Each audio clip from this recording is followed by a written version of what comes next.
par exemple, tu vois, entre la vision que tu avais quand tu avais commencé, et après je parlerai aussi un peu de mon expérience perso, mais entre la vision que tu avais quand tu as commencé la crypto, tu t'es forcément, tu as fait comme moi, on a suivi à peu près le même parcours. Hein. Tu n'es pas le genre de personne qui va se dire c'est bon, j'investis en crypto ou je commence à faire quelque chose, j'investis des sommes significatives si je ne comprends pas ce que je fais. Donc, tu as pris le temps de te former, tu t'es formé à tout un tas de choses, tu t'es posé tout un tas de questions avant de te dire ok, je maîtrise le truc ou je commence à rentrer petit à petit. Mais entre la vision que tu avais avant de commencer à investir tes premiers euros, et puis après avoir investi, subi le cycle haussier, le bear market, entre la théorie que tu pouvais apprendre à ce moment-là et le fait de vivre le truc, d'après toi, c'est quoi qui a vraiment changé et c'est quoi qui t'a vraiment marqué, tu vois? Parce qu'on te parle de volatilité. Tu vois, typiquement, ouais, faut pas investir plus d'argent que ce que tu peux te permettre de perdre. Ou on va te parler de volatilité. Attention, la crypto, c'est volatile. La plupart des gens vont te dire oui, mais c'est bon, j'ai compris, merci, j'ai compris que la crypto, c'était volatile. Mais il y a la grosse différence entre comprendre théoriquement cette volatilité et la vivre avec son propre argent. Et après, la vivre émotionnellement, savoir la gérer psychologiquement, etc. etc. Et ça, c'est deux choses totalement différentes. Est-ce que déjà cet aspect-là, toi, ça te parle? Et est-ce qu'il n'y a pas d'autres aspects où tu te dis, entre ce que j'ai appris, entre ce que je pensais connaître, et après le vivre et expérimenter ça en temps réel avec ton capital, avec l'argent que tu as investi, qui était quand même des sommes significatives pour toi à l'époque, est-ce qu'il n'y a pas quand même une grosse différence, tu vois, entre les deux? Ouais, ben après, moi, c'est surtout aussi la période dans laquelle j'ai commencé à rentrer et le background que j'avais avant de m'intéresser à la crypto. Moi, j'ai commencé en lisant voilà, pas mal de bouquins, en écoutant des personnes qui étaient plus sur le côté historique, tu vois, aller chercher des personnes qui ont un certain statut, qui sont là depuis longtemps. Et du coup, il y avait pas mal, quand tu t'intéresses au Bitcoin, les cypherpunks, je sais pas, des Adam Back, tu tombes sur des personnes voilà, qui sont sur Bitcoin depuis assez longtemps. Et c'est vrai que j'avais peut-être cette vision de il faut holder, la crypto, il faut jamais sortir de la crypto, les fiat, c'est de la merde, il faut voilà, passer petit à petit tout vers la crypto, ça va jamais, c'est le futur. Et donc, en fait, j'avais un peu cette vision de se dire, la crypto, c'est vraiment le futur, c'est génial. En plus, ça fait que monter et on va conserver ce bag et je vais jamais vendre cette portion de ce bag-là, ce bag-là non plus parce que c'est le futur. Et au final, quand tu as commencé à investir pas mal et que tu te rends compte que, ben, en fait, c'est un peu le bain de sang, hein, tu te rends compte qu'il y a tous les mecs qui sont rentrés, qui sont là sur les cycles antérieurs, qui attendent de dump sur ta tête et toi, tu leur sers D'exit d'exit liquidity. c'est exactement exit liquidity sur la fin de bull run, bon, tu te fais plus avoir quoi. Tu dis d'accord, ok. C'est un peu, c'est pas tout le monde est une communauté de crypto. On va garder nos bitcoins ad vitam aeternam, personne vend. Allez les gars, diamond hands, on est tous conservateurs et on garde jusqu'à machin. En fait, non. Les mecs qui sont là, il y a les whales qui attendent, qui font pumper, mais au bout d'un moment ils vont sortir. Et toi, si tu es encore là, tu te fais hacher quoi. Et puis Donc ils vont créer une hype en fait. Ils vont te dire oui, oui, vous inquiétez pas, on est tous dans le même bateau, on est une équipe, on est une communauté.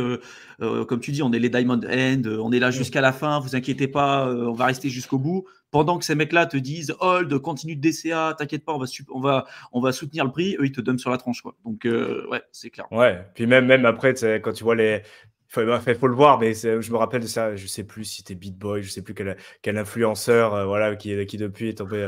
Mais les mecs, ils te mentent à visage Là, ils découvert, quoi. mentent ouvertement. Ils sont là en live à te dire, alors ça, ce projet, j'ai investi, mais franchement, j'y crois à mort. Jamais je vendrai. Je suis investi, je suis bloqué pour au moins 3 4 ans. Et les mecs, après, Ils dumpent en même temps. post-mortem, il y a tous les Les Zach investigateurs, XBT, Zach XBT, Zach BTC entre autres, mais tous ceux qui font BTC. de l'analyse on-chain, qui arrivent, qui font de l'analyse. En fait, ils disent, mais pendant que ce mec il publiait sa vidéo, pendant qu'il était en live, de l'autre main, il était en train de vendre des cryptos, genre il était en train de Ah, dump il te dit, je le suis bag. loqué, je suis là au moins pour 10 ans. Et en fait, pendant qu'il dit le truc, il est déjà en train de dump, le mec.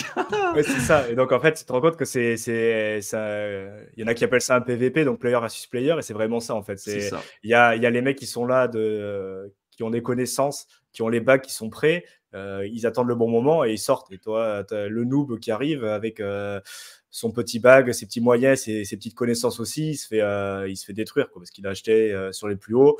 Et d'un coup, ça se retourne et t'as pas Ouais. la vélocité pour ressortir. Donc, du coup, c'est être beaucoup plus conservateur en fait. Si tu as pu renforcer tes positions quand c'était le bon moment de le faire, on ne dit pas voilà, d'avoir chopé le meilleur coup, mais d'être historiquement dans les mois, parce qu'en plus, on ne parle pas d'une petite semaine ou un jour, il fallait être là absolument. C'est plusieurs mois où il ne se passe rien. où certes, c'est difficile d'acheter parce que c'est pas évident, il n'y a rien qui t'incite à acheter, ça fait pas plaisir parce qu'il y a tout qui est rouge, il y a que des mauvaises nouvelles, mais tu as plusieurs mois où il faut rentrer, avoir le principal de ton bac qui est fait, et après attendre et sortir sur des paliers plus conservateurs en ayant un prix d'achat plus bas que la plupart des gens pour pouvoir sortir avant, tout simplement, et avoir des bons multiples et faire d'argent. Et regarder, certes, un peu sur le côté ou à la marge, le final du bull run où ça part n'importe comment, mais en ayant conservé son capital, en ayant fait tes plus-values et en te préparant pour le prochain cycle. Mais sortir, je pense, beaucoup plus de la crypto que ce que j'ai fait aussi auparavant, parce que je pense que je suis trop resté investi. Je pense que j'aurais mieux fait en fait de sortir cet argent pour pouvoir rentrer plus tard, pourquoi pas dans la crypto, mais en pensant aussi à me diversifier, pourquoi pas sur d'autres classes d'actifs, parce que c'est vrai que la crypto, ça peut devenir pesant. Hein. Quand on est vraiment dedans, qu'on a vraiment investi beaucoup de temps aussi, d'argent et un peu de l'émotion aussi, on va pas se mentir. Quand tu prends 2 ans de bear market, comme on vient de se taper, avoir ton bug qui est rect, qui a pris des fois moins 80, moins 90%, est-ce que j'ai vraiment envie de revivre ça?